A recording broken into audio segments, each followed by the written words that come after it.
හරි පොඩි මැජික් එකක් කරන්න යන්නේ.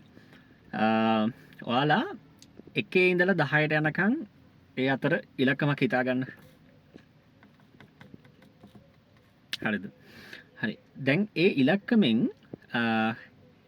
ඉංග්‍රීසි හෝඩියේ ඒ ඇල්ෆබෙටිකල් ඕඩර් එකට අනුව ඒ අදාළ අංකයට අදාළ අකුර දැන් හිතා ගන්නකො. හරි. දැන් ඒ අකුරට අදාළව රටක නමක් හිතා ගන්න.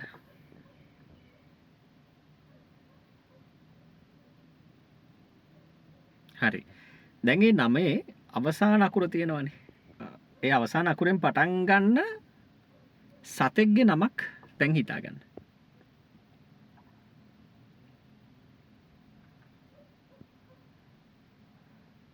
හරි. දැන් ඒ හිතාගත්ත නම තියෙනවනේ. ඒ සතාගේ නමේ අන්තිම අකුර තියෙනවනේ. ඒ අන්තිම අකුර ඇල්ෆබෙටිකල් ඕඩර් එක අනුව කීවෙනි අකුරද කියලා දැන් මතක් කරගන්න.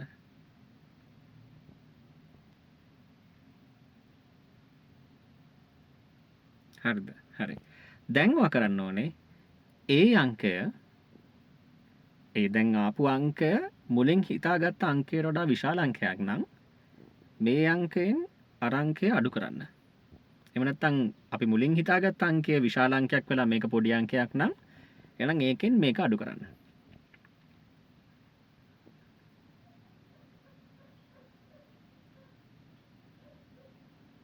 හරි. දැන් ඔය ආපු අංකය තියෙනව නේද? ඔය අංකයයි ඔයා මුලින් හිතාගත්ත අංකයයි මම කියන්න යන්නේ. මේක හරිනම් ලයික් එකක් දාලා කමෙන්ට් එකක් දාන්න. මේක බැරි වෙලාවත් වැරදි නම් ඒත් ඔයා හිතාගත්ත අංකය කමෙන්ට් එකක් දාන්න. හරි? දැන් ඔයාට ආපු අංකය තමයි අංක